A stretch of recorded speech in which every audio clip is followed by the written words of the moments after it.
السلام علیکم ناظرین، پروگرام کا نام ہے پورا سچ اور میں ہوں آپ کا میزبان ذوالفقار راحت۔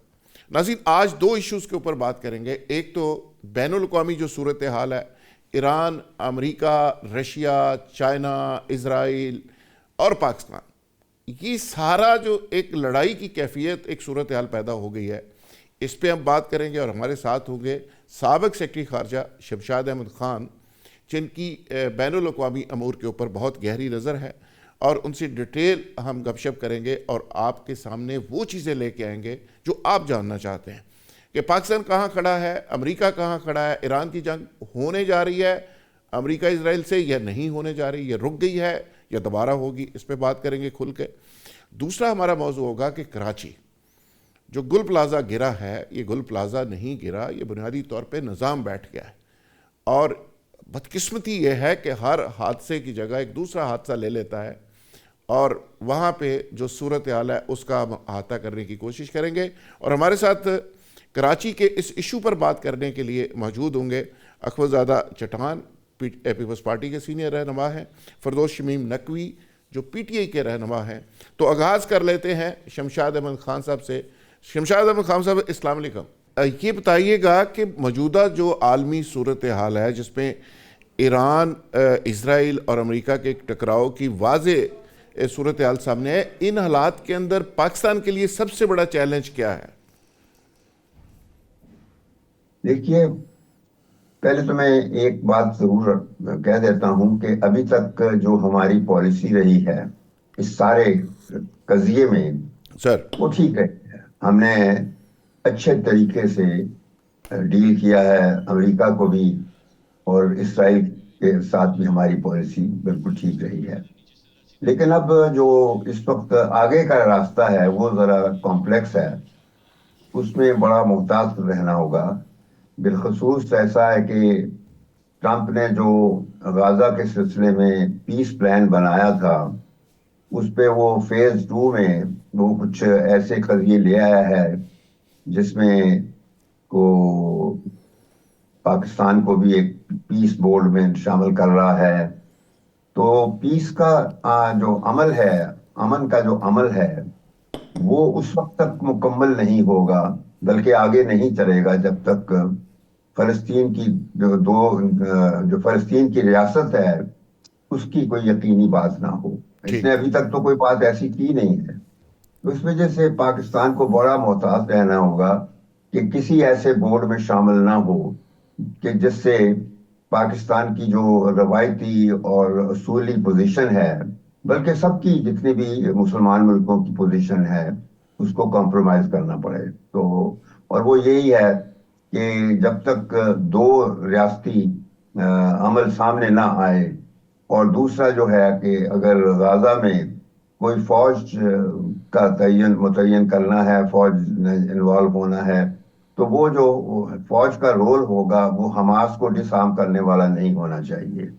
اور اوکے، یہ لگتا تو یہی ہے کہ ہمارے لوگ اس بات سے مکمل کانشیس ہیں، اویئر ہیں۔ باقی اب دیکھتے ہیں کہ آگے کیا ہوگا، چلو کیونکہ ٹرمپ کو آپ کسی طرح بھی، وہ آج تولا ہے کل کو ماشا ہو جاتا ہے، وہ بدلتا ہے بہت طریقے۔ یہ بات تو صحیح۔ ہمیں بھی اب یہ دیکھنا ہوگا کہ اپنے آپ کو کیا ہم اسی پھرتی کے ساتھ اپنی پوزیشن بدلیں گے، کیونکہ ہماری پوزیشن تو وہ ہے جو 80 سال سے برابر ایک پوزیشن تھی۔ ہم نے آج تک اپنے آپ کو مڈل ایسٹ کے جھگڑوں میں کبھی انوالو نہیں کیا، کبھی بھی۔ ہم نے we have kept ourselves apart، یعنی یہ ہے کہ ہم نے سپورٹ عربوں کی ہے، مسلمانوں کی ہے، لیکن ہم نے کبھی بھی مڈل ایسٹ کی جنگوں میں یا کانفلکٹس میں پاکستان کو پارٹی نہیں بنایا۔ بس یہ ہے۔ اچھا، اس پہ شمشاد خان صاحب بالکل آپ نے صحیح کہا کہ کبھی ماشا کبھی تولا۔ ٹرمپ یو ٹرن کا بھی ماسٹر ہے، اور کبھی کوئی بات کر جاتا ہے، کبھی کوئی بات کر جاتا ہے۔ جب ٹرمپ نے پاکستان کی تعریف کی، فیلڈ مارشل کی تعریف کی، ہم تو سچی بات ہے سہم جاتے تھے کہ اللہ خیر کرے، اس کا پتہ نہیں اس کی کاسٹ کیا ہوگی۔ تو آپ نے اطمینان کا اظہار کیا کہ پاکستان صحیح ڈائریکشن میں جا رہا ہے۔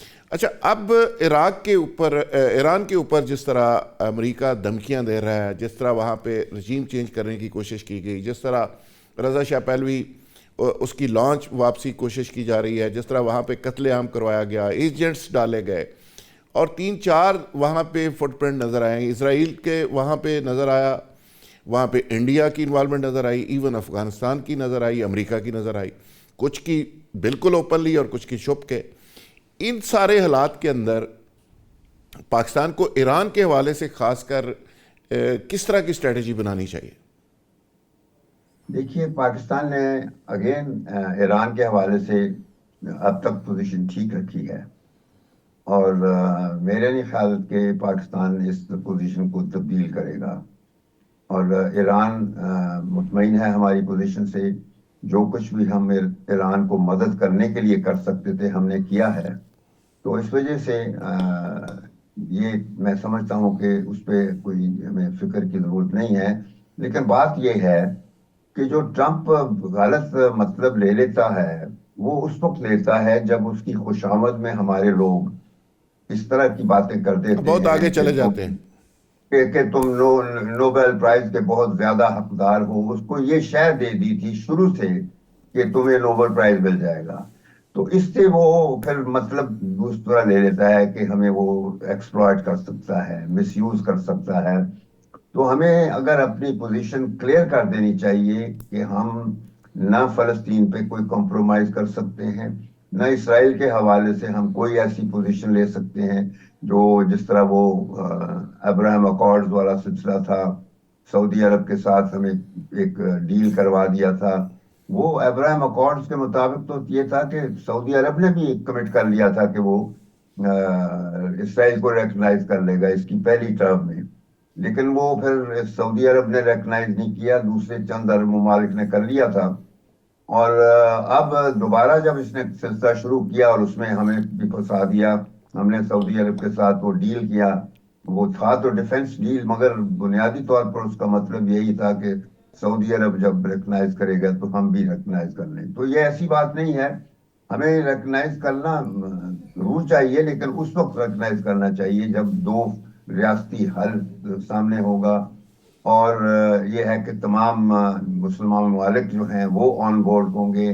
تو اس کے علاوہ فلسطینیوں کی جو کا مستقبل ہے وہ کلیئر ہو جائے گا کہ یہ جو ریاست دوسری ہے وہ فلسطین کی ریاست, اس میں سارے پیلسٹینین ریفیوجیز اور 1967 کے بارڈرز کا ریسٹور ہونا ہے.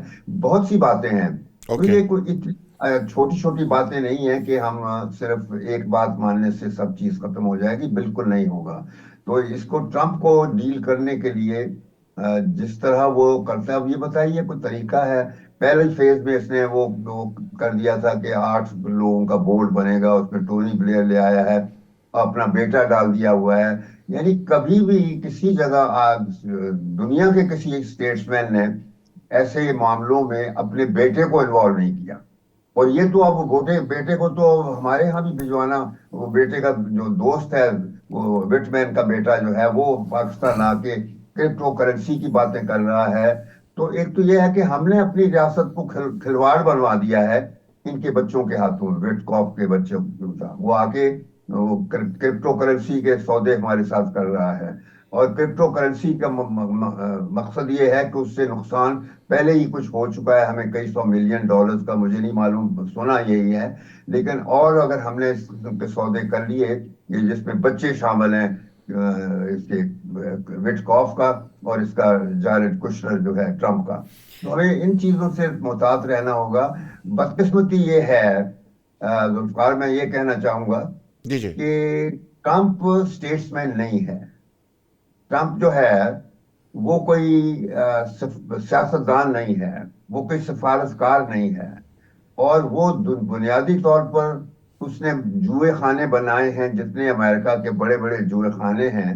اور اب بھی جو اس کے پروجیکٹس ہیں, جو گرین لینڈ لینا چاہتا ہے وہ بنیادی طور پر ایک ریزورٹ بنانا چاہتا ہے آرکٹک میں, یعنی بحر شمالی میں جو ہے نا, بالکل نارتھ, دنیا کے نارتھ میں, وہاں ایک نیا عجوبہ پیدا کرنا چاہتا ہے. اور غزہ کو بھی وہ اس کی جو بدحالی ہوئی ہے, تباہی ہوئی ہے, جینوسائیڈل کلنگز کے بعد جس طریقے سے اسرائیل نے اس کو رد کیا ہے, تو اب وہ اس کو ریسٹور کرنے کی نیت سے اس کو ایک ریزورٹ بنانا چاہتا ہے. اور اس کے ٹیم بھی ایسی بنائی ہے جو ریزورٹس بنانے کے لیے ہوتی ہیں. بلا یہ کوئی بات ہے ایک لوگوں کو پہلے تم برباد کرتے ہو، پھر وہاں ایک ریزورٹ پیدا کرتے ہو، تو یہ تماشا نہیں لگانے کے اور کیا چیز ہو سکتی ہے؟ تو بالکل صحیح مقصد کہا میرا آپ۔ کہنا جی ہے جی کہ یہ ٹرمپ جو ہے، یہ بالکل اس کو اسٹیٹسمین شپ کا کوئی آئیڈیا نہیں ہے، کوئی اس کی بات پر اعتبار نہیں ہو سکتا. تیل کو جس طرح میں نے کہا، پل میں تولا پل میں پاشا. تو یہ ہے کہ اس پہ ہمیں اپنا اس کا ہاتھ پکڑ کر جو ہے نا اس کے پیچھے چلنا، یہ بالکل اس سے بچنا پڑے گا. اچھا خان صاحب، آپ نے بڑی بنیادی باتیں کی کہ اس کا جو مزاج ہے اور جس طرح اس کا بزنس ہے، اور بزنس میں بھی وہ بزنس، کسینوز کا بزنس، شراب، اور جس طرح کا اس کا ماضی رہا ہے، جس طرح خواتین کے ساتھ اس کے معاملات رہے. ہمارے بڑے کہا کرتے تھے کہ جنا لچا اونا اچا. لیکن آج کے اس دور میں یقین کریں خان صاحب، پریکٹیکلی اس کی یہ شکل سامنے آ گئی کہ دنیا کی سب سے بڑی سپر پاور اور اس کا ہیڈ آف اسٹیٹ، اور وہ ایک ایسا غیر سنجیدہ شخص بن سکتا ہے. اور اس سے آپ اندازہ لگائیں کہ دنیا کس طرف جائے گی، جیسے وینزویلا کے اندر اس نے کیا. ایسے ٹرمپ کو جو ہم ڈیل کر رہے ہیں، میں ایگزیکٹلی اس پہ آنا چاہ رہا ہوں، کیونکہ آپ کا ماشاءاللہ بہت ایکسپیرینس ہے. وہ پرائیویٹ لمیٹڈ کمپنی طرز کے اوپر پوری دنیا کو چلانا چاہ رہا ہے. جس طرح دنیا کا سب سے بڑا قبرستان غازہ بنا، اور وہاں پہ وہ ریزارٹس کی بات کر رہا ہے. یعنی اس کو سینس ہی نہیں کہ یعنی اگر آپ نے کسی کی مرگ کے اوپر جانا ہے تو آپ بات کیا کرنی ہے، کسی کی خوشی میں جانا ہے تو بات کیا کرنی ہے. یعنی وہ اس لیول پہ بھی جا کے وہ چیزوں کو نہیں سمجھتا. تو ایسے شخص کو سلوٹ مار مار کے ہم نے نوبل انعام کا تو ظاہر ہے نامزد کر دیا، وہ بھی 2 دفعہ. تو کیا وہ جنگیں بند کروانے آیا تھا، اب جنگیں شروع کروا رہا ہے؟ تو کیا نوبل انعام کی جو نامزدگی ہے اس کو واپس لینا چاہیے ہمیں؟ دیکھیے، جو شروع سے لگا ہوا ہے کہ میں 8 جنگیں میں نے بند کروا دی ہیں، سچ تو یہ ہے کہ اس نے 8 جنگیں نئی شروع کر دی شروع ہیں. کروا دیے پوری دنیا میں. شروع پوری دنیا میں. اور سب سے بڑھ کر یہ ہے کہ آج امریکہ وہ امریکہ نہیں ہے جو 250 سال پہلے ایک باقاعدہ آزادی کے نام پر آزاد ہوا تھا، ٹھیک. جہاں پر امن تھا، بڑی طاقت کے طور پر ایمرج ہوا.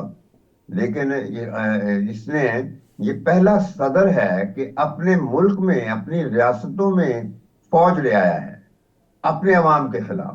یہ سب سے بڑی بات میں کہہ رہا ہوں جی جی. کہ یہ ہم تو بڑے عادی ہیں نا فوج کے، کہ ہمارے ہاں تو فوج ہر وقت آ جاتی ہے، اور اس کی وجہ ہوتی ہے کہ سیاستدان لے کر آتے ہیں ہمارے ہاں. لیکن وہاں پہ سیاستدان نہیں کوئی بھی لے کر آتا. وہ سیاستدان خاموش بیٹھے ہیں ابھی، ان کو چونکہ یہ تجربہ نہیں ہے امریکہ کے سیاستدانوں کو کہ ان کا صدر بھی ایسا ہو سکتا ہے.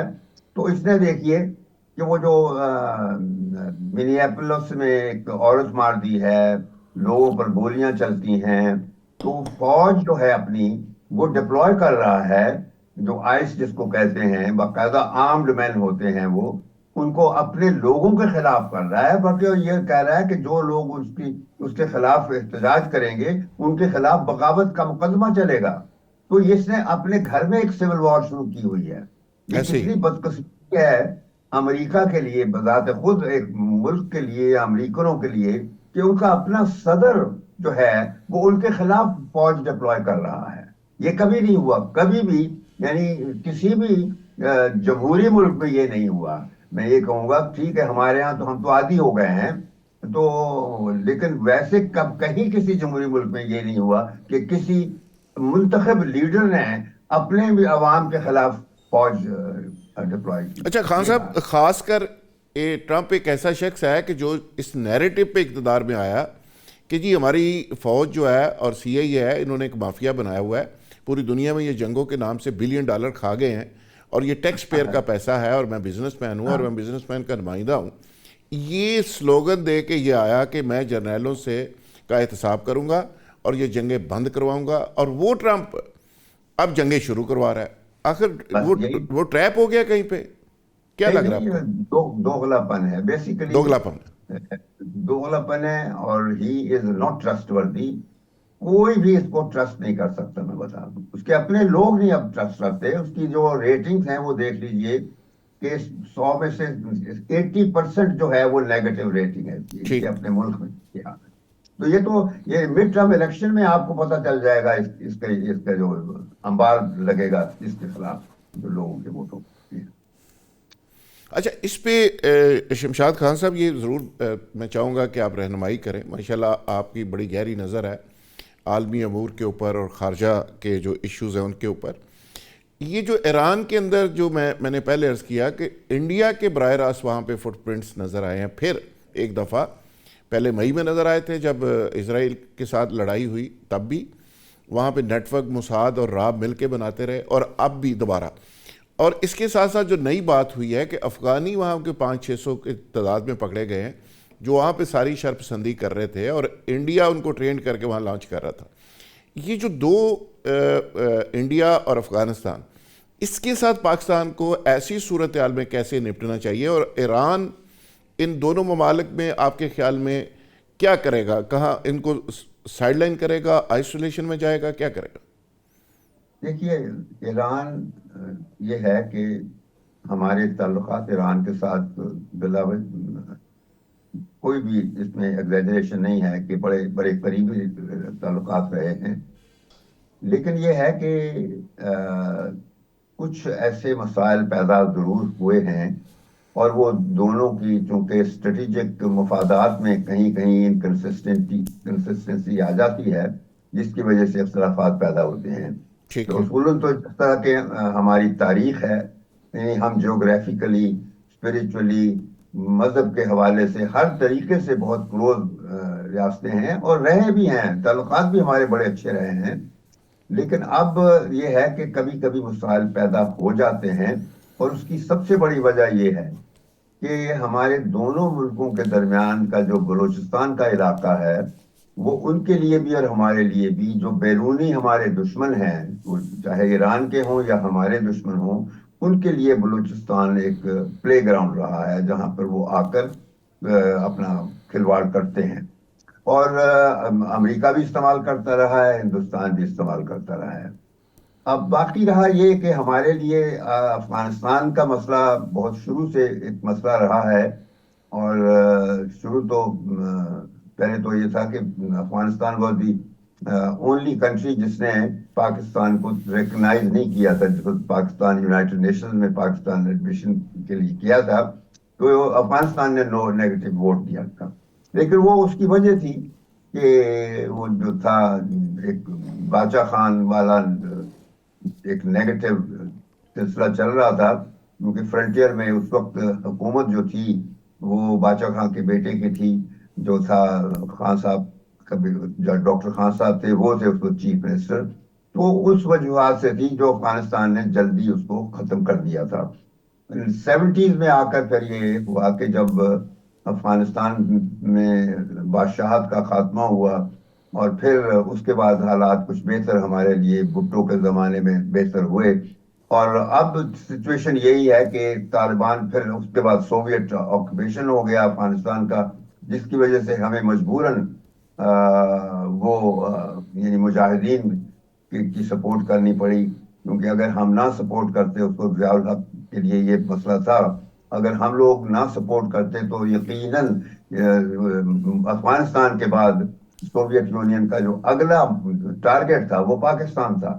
یعنی جس طرح سوویت یونین نے 6 سینٹرل ایشیا کی ریپبلکس کو گزشتہ صدی میں آکوپائی کیا تھا, تو اب افغانستان 7واں سینٹرل ایشین ملک بننے چلا تھا رشیا کا. اچھا خان صاحب, اس اور کو اب اس کو دوسری طرف اگر ریلیٹ کریں, کچھ لوگوں کا کہنا یہ ہے, آپ جیسے باخبر لوگوں کا, کہ جیسے ہم نے اس وقت افغانستان کا سوچا تھا یا آپ کہہ رہے ہیں, اسی طرح ایران اب ہمارا حصار اور حفاظتی شیلڈ ہے.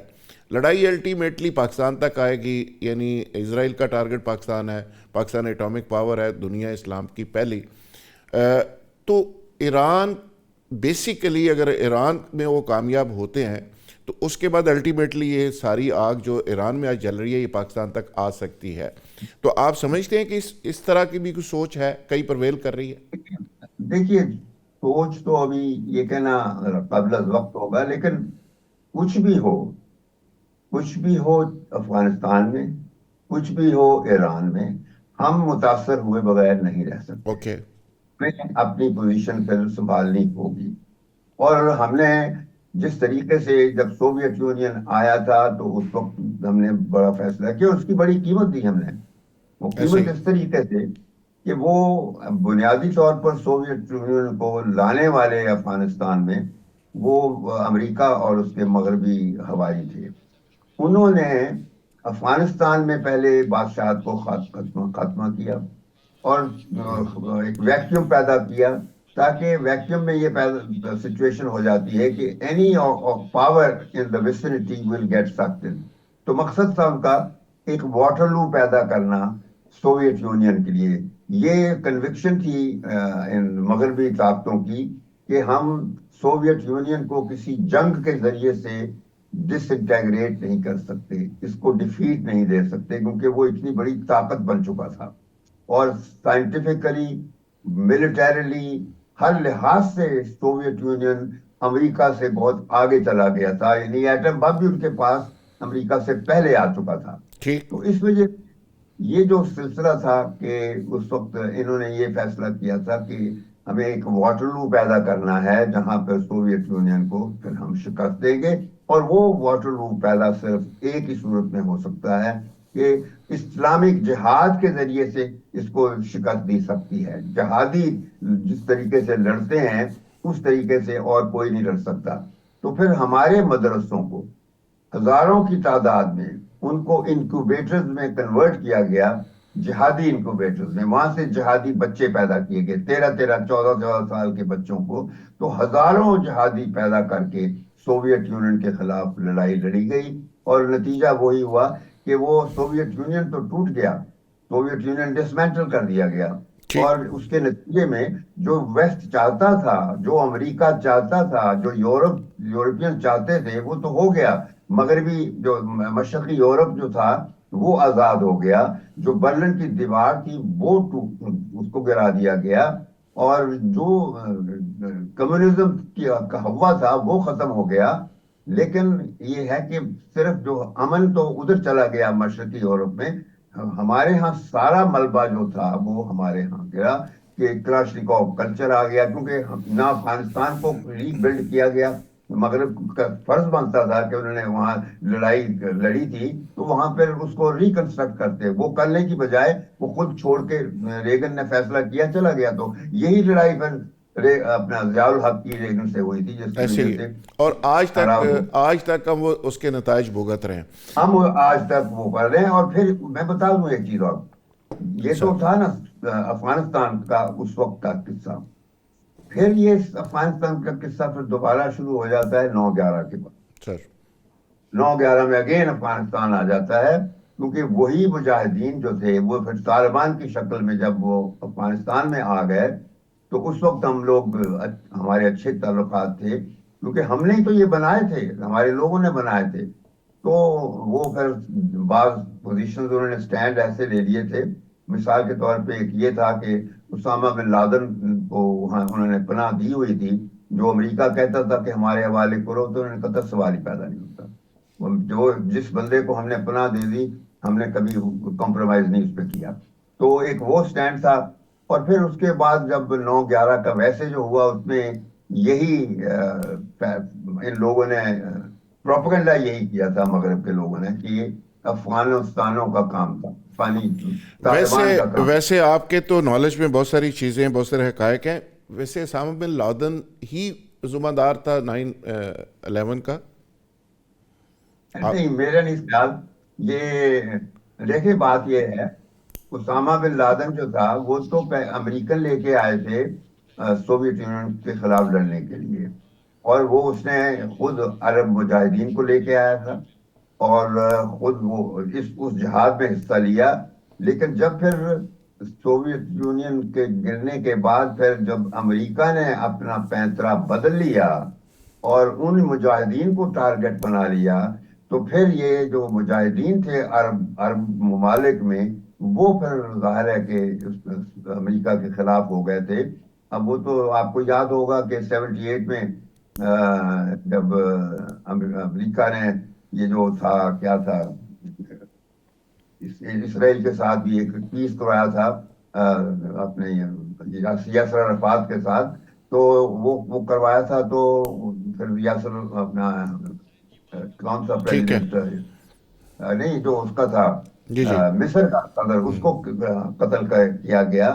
تو مثلا میرا کہنے کا ہے یہ جو عرب ممالک تھے، جو مجاہدین تھے، عرب مجاہدین، وہ انہوں نے تو پھر خلافت بعد میں اس طرح شروع کر دی تھی نا کہ 9/11 کے بعد ایک نئی پیداوار پیدا کی تھی طالبان کی طرح کی، جو بعد میں وہ داعش بن گئے تھے۔ اوکے۔ وہ ایک دوسری 2012 اچھا میں خان صاحب ایک بڑا کامن کویشچن ہے، ہر شخص یہ پوچھتا ہے کہ امریکہ کے ساتھ دوستی کا مطلب ہے چائنا سے دوری۔ کیا پاکستان کا چائنا کے ساتھ جو ریلیشنز ہیں ان کی اتنی ڈیپتھ ہے کہ ایسی ملاقاتوں سے یا ایسی سفارتکاری سے اس پہ کوئی افیکٹ نہیں آئے گا، یا آپ سمجھتے ہیں کہ آیا ہے؟ دیکھیں، چائنا کے ساتھ ہمارے تعلقات شروع سے ہی امریکہ کو پرابلم تھا، مسئلہ تھا۔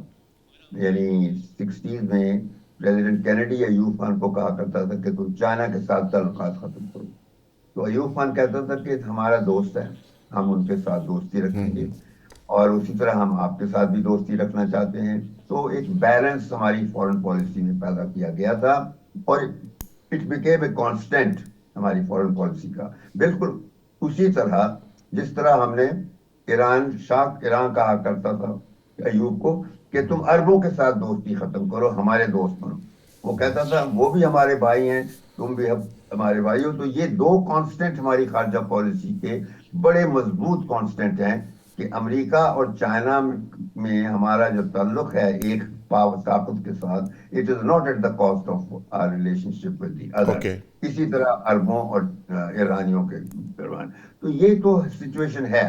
اور پھر ایک سٹیج آئی 1969 اور 70 میں، جب سوویت یونین طاقت بہت زیادہ پکڑ گیا تھا، تو پریزیڈنٹ نکسن نے وہ لاہور آیا 69 میں، اور لاہور وہ جنرل یحییٰ سے مل کر اس نے ایک ریکویسٹ کی کہ general I need your help. اس نے کہا کیا چاہتے ہو؟ اس نے کہا کہ اپنے دوست چین کے ساتھ ہماری دوستی کروا دو۔ اور پھر پاکستان نے تو وہ کروائی؟ یحییٰ نے کمٹمنٹ کر لی، اور پھر وہ اس طریقے سے کی، سیکرٹ ڈپلومیسی اتنی بڑی اس نے کھیلی اور کامیاب ہوا، جس کے نتیجے میں کہ چائنا کو بڑی طاقت جو تھا، جو سیٹ ہمیشہ امریکہ نے انکار کیا ہوا تھا، تائیوان کو بڑی طاقت بنا دیا تھا سیکورٹی کونسل کا، تو وہ پھر تائیوان کی بجائے چائنا کو مل گئی، اور یہ بڑی دنیا میں ایک آتانک پیدا ہوا تھا کہ سوویت یونین کو ایک طرف کر دیا گیا اور چائنا بڑی طاقت بن گیا تھا۔ تو وہ جو رشتہ ہے وہ چائنا ہیز نیور فارگوٹن، کیونکہ ہمارے ذریعے سے ہی چائنا بالکل ٹھیک۔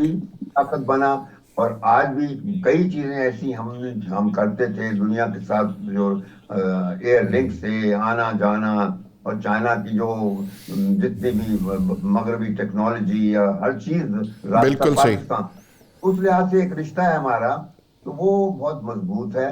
اور وہ بھی میں نہیں سمجھتا حکومت کوئی بھی ہو ہمارے ہاں وہ چائنا اس سے فرق نہیں پڑتا۔ بالکل شمشاد خان صاحب، یقین کریں کہ آپ سے گفتگو کر کے ہمیشہ ہی بڑا مزہ آتا ہے، بڑی انفارمیٹیو، بڑی زبردست، اور ایسے شخص سے گفتگو کرنے کا کہ جو اپنی مٹی سے جڑا ہوا ہو، جو عام اس طرح کا بیوروکریٹ نہ رہا ہو، جس نے ہمیشہ پاکستان کا کیس لڑا ہو، تو اس سے بات کرنے کا اور بھی زیادہ مزہ آتا ہے۔ پتہ ہی نہیں چلا ٹائم کی قلت ہے، گزر گیا۔ تو انشاءاللہ دوبارہ نشست کریں گے آپ سے بڑی تفصیلی۔ بہت شکریہ، تھینک یو ویری مچ۔